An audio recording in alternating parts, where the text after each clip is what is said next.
Salut à tous, alors, long article concernant la Mach-E, donc, de chez Ford apparemment. Ford veut estimer différemment l'autonomie restante de sa Mach-E électrique. Estimer le plus précisément possible l'autonomie de batterie disponible sur une voiture électrique reste un challenge délicat pour les constructeurs automobiles. Plusieurs approches ont vu le jour au fur et à mesure que les technologies évoluaient, tant au niveau des batteries elles-mêmes qu'à celui de leur système de gestion et des algorithmes permettant d'afficher le pourcentage d'énergie et ou le kilométrage encore dispo. En fait, les constructeurs sont confrontés à un défi crucial, celui de combattre le range anxiety.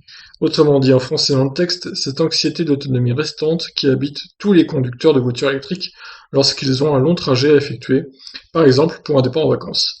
Alors qu'avec une voiture thermique, la question ne se pose jamais, du fait que l'on sait que l'on peut faire le plein d'essence en 3 minutes n'importe où, puisqu'on n'est jamais à plus de quelques minutes d'une station-service, à de rares exceptions près quand même.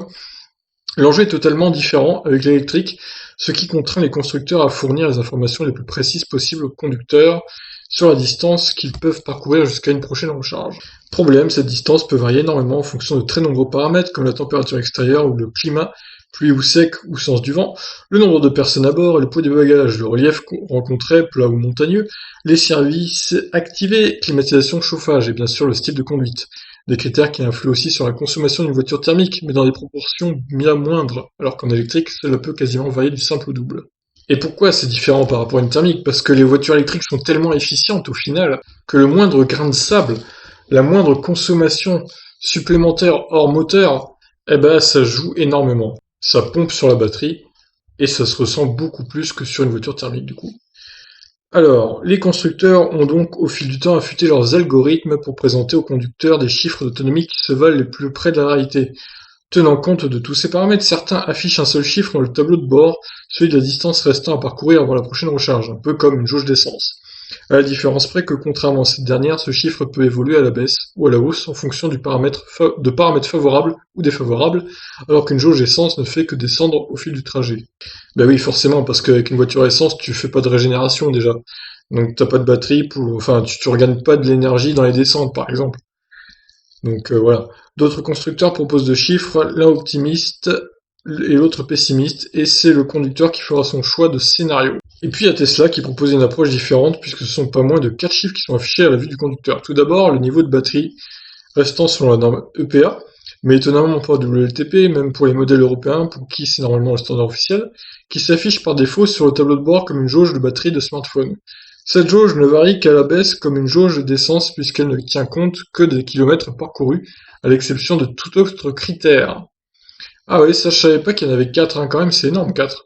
Puis dans l'ordinateur de bord, Tesla propose 3 autres chiffres accompagnés de graphes en temps réel qui sont les prévisions ultra précises de l'autonomie restante en fonction des données accumulées lors des 10, 25 et 50 derniers kilomètres de conduite. En mode instantané ou moyenne, ce qui fait donc 6 chiffres en fait. Ce qui explique par exemple qu'une Tesla ayant une autonomie officielle de 530 km affiche plus de 700 km restants, car elle dit simplement à son conducteur si tu continues à conduire comme tu le fais depuis 25 km, tu pourras faire 700 km. Sauf qu'en réalité, ça n'arrive jamais, car c'est justement un instantané pendant X km, sauf si on se met en mode hypermiling. Alors je vous ai prévenu, c'est long, on n'a pas fini encore, hein. L'algorithme de Tesla a la réputation d'être le plus performant et le plus réaliste, notamment grâce à l'avance de la marque californienne dans la collecte de données utilisateurs, mais il reste parfois complexe à appréhender et son interface n'est pas des plus simples à utiliser lorsqu'on est en train de conduire. Cette finesse dans les données conduit également souvent à des incompréhensions de la part des possesseurs de Tesla. Je constate à la lecture des forums et groupes Tesla que nombre d'utilisateurs n'ont jamais compris la logique de cette approche, ou se plaignent de ne pas pouvoir choisir quelles données ils souhaitent afficher à la place de la jauge par défaut. Certains ne comprennent d'ailleurs tout simplement pas comment fonctionne la dite jauge, qui plus est disponible au choix en affiche de kilomètres ou pourcentage et se fie à elle pour évaluer l'autonomie restante au risque d'avoir de mauvaises surprises. C'est bizarrement tourné la phrase là.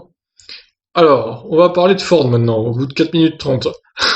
Dans une interview à nos confrères d'Electrek, Mark Paul, responsable de l'expérience utilisateur pour la recherche chez Ford, explique que Ford adopte une démarche différente pour l'affichage de l'autonomie sur sa Mustang Mach-E, dont la sortie est prévue pour la fin de l'année ou début 2021 à cause du Covid. Un seul chiffre sera affiché tenant compte également de nombreux paramètres, y compris des datasets des conducteurs et des consommations constatées dans des conditions similaires, mais ce chiffre pourra changer en fonction d'événements importants survenant durant un trajet. Dans ce cas, une pop-up apparaîtra sur le combiné d'instruments face au conducteur pour l'informer que l'autonomie restante a été recalculée à la hausse ou à la baisse en tenant compte de l'événement, en expliquant celui-ci comme par exemple l'autonomie restante a été recalculée en raison d'un changement de température. Ah, c'est pas mal ça. De la sorte, Ford entend finalement proposer une synthèse réunissant le meilleur des approches actuelles dans une interface alliant simplicité et précision. On jugera sur pièce dès les premiers essais officiels du Mach E qui ne devraient pas trop tarder. Voilà, bon, c'est fini, c'était un peu long, 5 minutes 30, pour au final nous dire que Ford va donner qu'un chiffre et qui va, ce chiffre, être réactualisé en temps réel, grâce notamment à la température qu'il fait dehors, et sûrement du relief, du coup, par rapport au GPS, j'imagine qu'il y aura aussi des données qui seront compilées grâce à ça.